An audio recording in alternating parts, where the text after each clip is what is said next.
皆さん、こんにちは。いよいよ2025年 Mlb シーズンが始まります。ロサンゼルス、ドジャースは今季も圧倒的な戦力で優勝を狙います。ロブ・マンフレッド Mlb コミッショナーは、ドジャースのような強豪球団がリーグの競争を高め、Mlb の魅力を引き上げていると評価。一方で、財政格差の問題も議論されています。今季のドジャースは、大谷翔平、山本由伸、佐々木朗まで、ブレイク、スネル、タイラー、グラスノーといった超一流の投手陣を揃え、開幕から5人制ローテーションでスタート。大谷翔平の復帰次第、6人制へ移行する予定です。今年も勝つために全てを尽くすドジャース。皆さんはどの選手に注目していますか？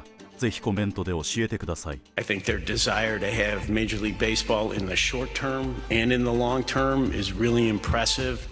I think the owners of the River Cats and the owners of the A's have worked very hard together to make sure that for our players, it is as close to a major league experience as it can possibly be.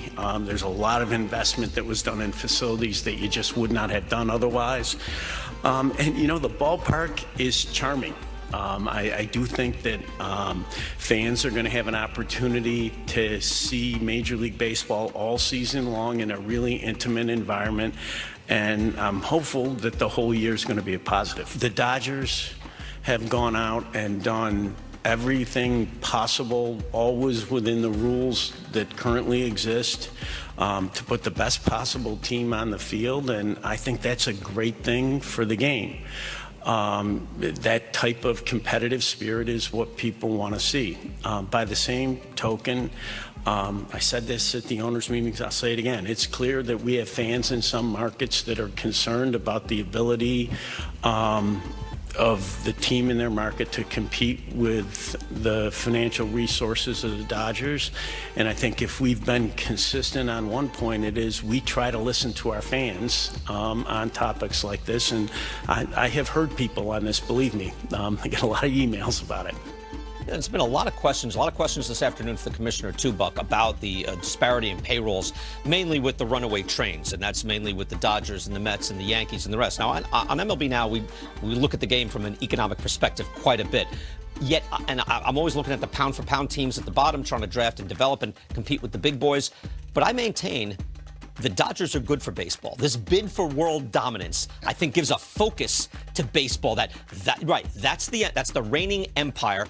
Everything now goes through them. I like that. Yeah, you know, we went to Baltimore. We had the Yankees with this huge payroll, whatever. Yep. What can you do to separate yourself? What are you willing to? What can you do better than them? You can out relationship. You can out develop players. You can out 6-year free agents. There's ways to get competitive. And you won a division against them. Yeah, but. I've always had great admiration for teams that win when they're expected to win. I think it's the hardest thing to do in sports is to overcome that mentality. Everybody's going to give the Dodgers their best shot. The Yankees are in the same boat. So are the Mets. But I've always been a big fan of Alabama, New England Patriots, the Lakers, the Celtics. Right. I know how hard it is to win when everybody expects you to win. So I don't have a problem with it. But I think it makes the competition that much sweeter if you can beat them because they have some advantages. They do. And baseball's a different animal, yes. Right? I mean, it's not like basketball or anything else, and I think it has to be played on the field. And then, pitch by pitch. And then in the playoffs, we're not going to see a run, even like the recent Yankees, let alone the 1950s Yankees. Well, I think super teams are good for the sport. Well, there's no Cinderellas in baseball. You play too many games. Every strength you have is going to show up. Every weakness you have is going to show up in the regular season. Now, when you get in the playoffs, it's a roll of dice. Right. It's a crapshoot. Once you get into the playoffs, you get a couple of hot pitchers. You don't have to use all 5 of your starters. You don't have to use all your bullpen. It's a different game. There's 4 parts in the season. Spring training is a different part. The regular season is a different part. September baseball is a different part, and the postseason is a different part. And you got to manage differently in all 4 of those phases. Even Steve Cohen, owner of the Mets, said this week, he's like, look, I want to spend. He goes, is it the optimal way? That was his word, optimal. Is it the optimal way to run a club? No, but I want to win. So I like that. The owners driven to win at the very, very top of the sport. We'll take a short break. When we come back. What did I feel?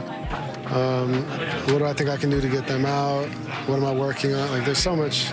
It's just a chess match again, getting used to that. Is your build-up program any different with the Japan trip this year, or is there anything you have to work around with that? No. just get ready. Yeah, I know like the start day. Like once I signed to be here, I already was like planning like when do I want to start to get ready for that day. So. Talked about the pitching depth, but when you have a day where it's like you and then Tyler and Kirby and like Tanner Scott thrown on the other side, like is it today like a good reminder of like, wow, there's just talent up and down the staff? Yeah, there's a lot of talent for sure. I think once games start, that's when you get more like excited. Because when you play games and you feel the competitiveness, you feel like we want to win, and that's where I've always felt like, what kind of team do we have this year? What's it been like working with Connor and Mark so far? I mean, it's more just getting to know each other.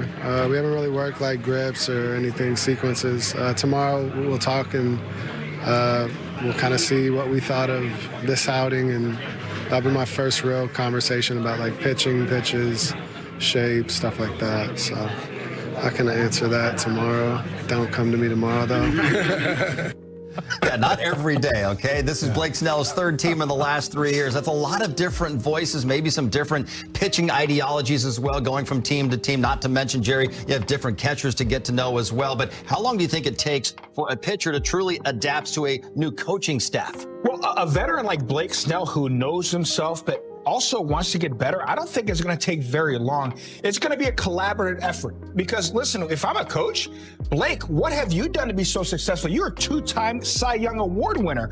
So I want to listen to him first, what he's comfortable with, what he thinks he wants to improve on, and then we start to kind of go from there. Again, he's a veteran guy. He knows himself, knows his body, knows what he needs to get ready. But you see it right there, Austin Barnes and Will Smith. That's another element to this game, understanding these catchers as well. So it shouldn't take long at all because he understands what he needs to be successful. We've seen the organization with veteran pitchers who've come in and maybe they were down on their luck. Maybe they were trying to revitalize their career. This is not the case with Blake Snell. So you know they're going to give him the information. He's going to receive the information. But as you said, here's a guy who's been around. He knows what he needs to do to ramp up. He knows what he wants to do in game situations. So there'll be great communication there. But certainly, whatever he doesn't know or lacking right now, the Dodgers will give him that information. And there are quite a few Dodger hitters who faced him today at Live BP, and they were raving about his stuff. So it'll be a lot of fun to watch Blake Snell this year. And one of Blake Snell's teammates with the Tampa Bay Rays, who competed against the Dodgers in the 2020 World Series, is Tyler Glasnow. The two are reunited again. And for Glasnow, he's coming off an elbow injury, which ended his season in August of last year. Today, he discussed where he's at after throwing his first Live BP. Things felt good. I think health-wise and consistency and stuff, I've been feeling pretty good. Timing wasn't the best, but first BP, it's kind of expected. When Dave Roberts spoke to us earlier, he was saying one of the focuses that he sees for you as well as potentially you see for yourself is kind of focusing more on the athletic rather than just like super mechanical side of things. Would you say that's kind of the focus for you going into this season? Yeah, I feel like when I'm at my best always, you're athletic. And I think sometimes like when the stuff doesn't feel good and you're out of time, I think sometimes you do get into the mechanical headspace, and I think it's finding that like in between, like make your adjustments but still stay athletic. And I think I've been doing a pretty good job, but that's probably a good theme of spring for me. But have you found anything to be kind of like, how do you focus on that, or is there anything you're doing in the weight room or things like that in regard to a mix of everything? But I think if I can identify like early on the mound if something doesn't feel good, and then I start to like, okay, is it specifically this or that? I think a lot of times maybe save that for practice, and once you go into the game, just like it is what it is, let's be athletic, and then things kind of start to shift over the game. When you talked about like some of the changes you made with the extension and trying to stay healthier, like does that manifest into like a different throw at all? Kind of how does that actually work into the delivery? I'm not super concerned with the extension necessarily. I think it's like getting long extension in like a healthy way as opposed to like flying open. And I think just the changes aren't super big. They're just like keep my spine angle better, not rip open. Puts a lot of stress on my elbow. So it's just kind of refining that all spring long and keeping my direction towards home plate. And it's been feeling pretty good. It's kind of hit or miss right now, but every spring it's kind of hit or miss right now. So I think right now he is healthy. I think right now we're looking for command. I think that now he's going to be able to see some hitters and see how hitters respond to his stuff. And so the commanding of the fastball, the breaking ball, and seeing how hitters react to it. Just watching him, have you noticed anything different about his mechanics or how he's letting the ball go, or has that all been more subtle stuff? It's been subtle. I think a lot of it was driven on he just wasn't healthy. He really wasn't. And so I think right now, if you watch him today and watch him in his pens, he's a lot more athletic. And I think for me, as a big-bodied guy, if we can just get him to continue to be athletic, and he's a little bit like Chris in the sense of he's very mechanically driven, but I think if we can sort of move the pendulum a little bit to the athleticism, compete side of things, you're going to see a much more consistent Tyler Glasnow. Let's hope so, but Tyler Glasnow, he was already an all-star for the first time last year. He established career highs in innings pitched and strikeouts, but his elbow issues, Tim, which he dealt with a lot when he was in Tampa, they popped up once again for him. He's hoping that these subtle changes in his mechanics will keep him healthy and maintain that effectiveness at the same time. Yeah, absolutely. And for Tyler Glasnow, he has got to stay healthy at the end of this season. It's great that he's going to come out like he did in 24 and have the kind of season he did, 20-plus starts, and he was fantastic for him last year. But he needs to come out and he needs to be healthy the long term for them to be able to pitch in October. Thankfully, it was only tendinitis that he suffered with in late August and missing September and October. But for Tyler Glasnow, the stuff is there. The arm issues hopefully are behind him. The serious issues are 2.5 years ago. So we've seen the last 2 years, 20-plus starts. He can get there here, hopefully at 25. When you're a big guy like him, and he loves when I say he's 6'12", because he is so tall, mechanics is always an issue for the taller guys and trying to repeat those mechanics. So that's always on the back of his mind because he knows he needs to have solid mechanics to be able to save his elbow and arm. Hopefully he has that figured out. I know a little tinker with mechanics. He gets that ready to go, and we can have him for the entire season. Because as we saw early last year, a lot of people forget he is a problem when he is healthy out there. 14 strikeout game against Minnesota.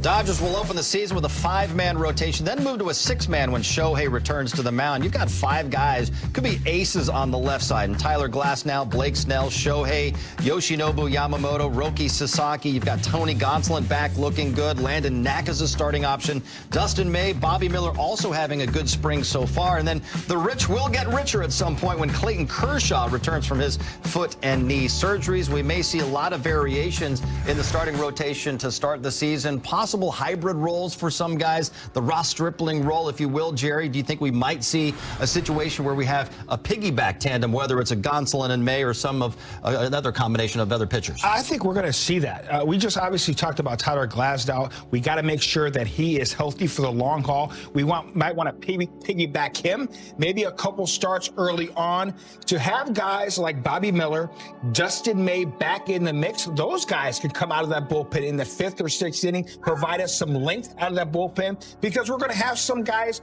from our bullpen won't be ready for the start of the season. So this is a pretty good opportunity to have these guys piggyback. You're starting with guys on the injured list, and we've seen the last couple of years, throughout the course of a season, the bullpen gets taxed, and you're signing guys like Brent Honeywell to come in and fill innings before the All-Star break. But that being said, the last thing you want is an Alex Vesey and guys on the bullpen pitching every 3 or 4 games in a week. You need the starters to go out there and give you some lane. And if they can't, long relievers. You mentioned a Michael Grove type of role. Ryan Yarbrough, the last couple of years, did that for the Dodgers. This is a perfect opportunity. A Dustin May, slide in for 3 innings, piggyback a guy who goes 4 innings. Something like that combination. We saw it last year in April and May. I think we're going to see it again. The last couple of days, I've been thinking about what we did to our bullpen. We taxed them so much last season. We got to remember that could have an effect on this season. So it's very important, not just the starters. We want to make sure those bullpen guys like Vesia have plenty of rest throughout the season so they're fresh at the end of the season. And they do like bullpen games, so maybe we'll see a couple of those piggyback scenarios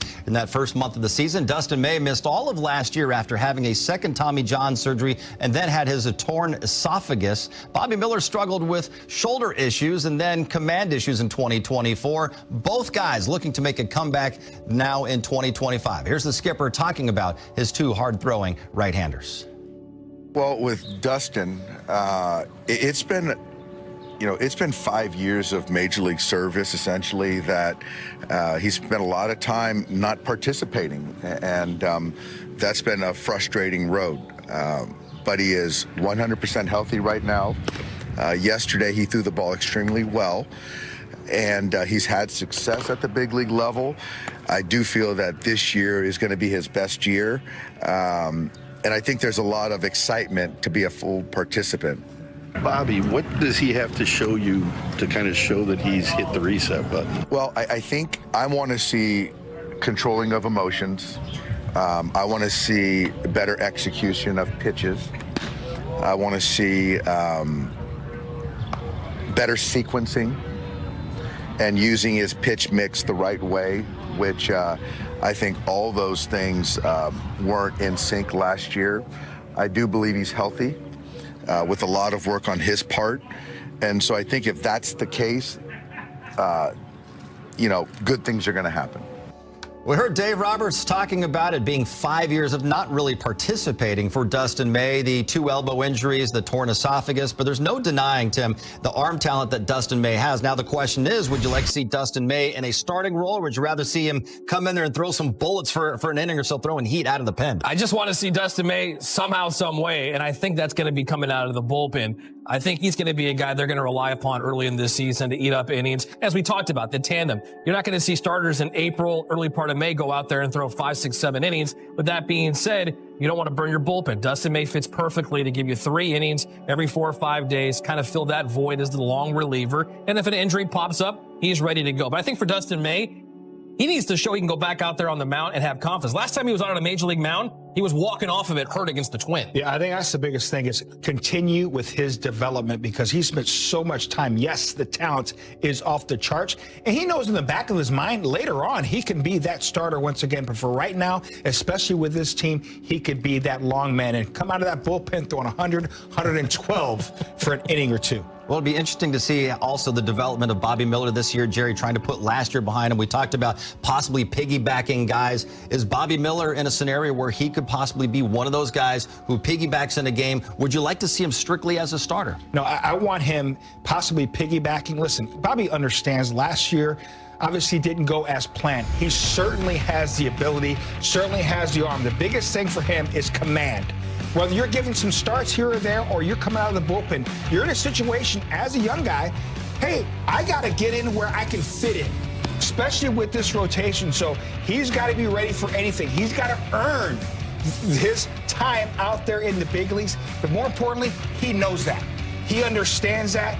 Certainly the talent is there, but he's got to be able to maximize that talent by throwing strikes. For Dustin May, it was confidence physically getting back on the mound. For Bobby Miller, it's more between the years, I think. This is a guy oozing with talent, carried the Dodgers 2 years ago when he was called up, got humbled a year ago and got sent back to AAA, couldn't find his command in Oklahoma City. This offseason, I bet he spent a lot of time thinking about how do I get back to that elite level? How do I get back into the Dodgers rotation? I don't think he fits into the rotation to start this season. We're definitely going to see Bobby Miller at some point helping out this Dodgers team, but I don't think it's necessarily physical. I think it's more mental with him. 皆さん、こんにちは。ドジャースファンの皆さん、ついにこの時がやってきました。2025年シーズンに向けて、ドジャースは完璧な準備を進めています。スプリングトレーニングも順調に進み、選手たちはすでに素晴らしいパフォーマンスを見せています。そして、何よりも注目すべきは、大谷翔平の活躍です。ロバーツ監督も、翔平は今月中には確実に登板する、と明言し、ファンの期待が一気に高まっています。開幕戦では登場しないものの、彼がマウンドに立つ日はもうすぐそこ。MLB を代表する二刀流プレイヤーが、どんな圧巻のプレーを見せてくれるのか、想像するだけでワクワクしますよね。さらに、スプリングトレーニングでは、山本由伸と佐々木朗まれという日本が誇る2大エースも絶好調。ロバーツ監督は山本の適応スピードに驚愕し、彼は毎回ボールを投げるたびに進化している、と絶賛。佐々木もまた、MLB の環境に少しずつ慣れ、確実に自信を深めている様子がうかがえます。カクタスリーグの開幕戦で、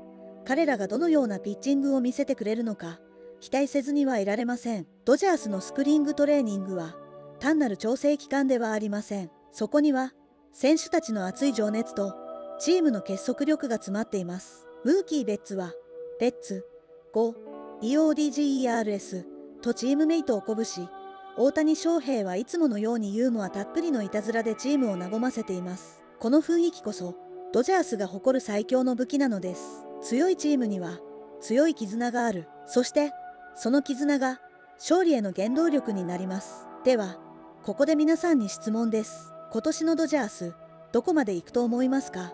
ワールドシリーズ制覇は間違いない。それとも、大谷翔平の MVP 受賞に期待。コメント欄で皆さんの予想を聞かせてください。そして、まだチャンネル登録をしていない方、これからもドジャースの最新情報、大谷翔平の活躍、そして MLB のホットな話題をどんどんお届けしていきますので、ぜひ登録をお願いします。あなたの応援が私たちの最大の力になります。さあ、2025年シーズンはもうすぐそこ。ドジャースの快進撃を一緒に見届けましょう。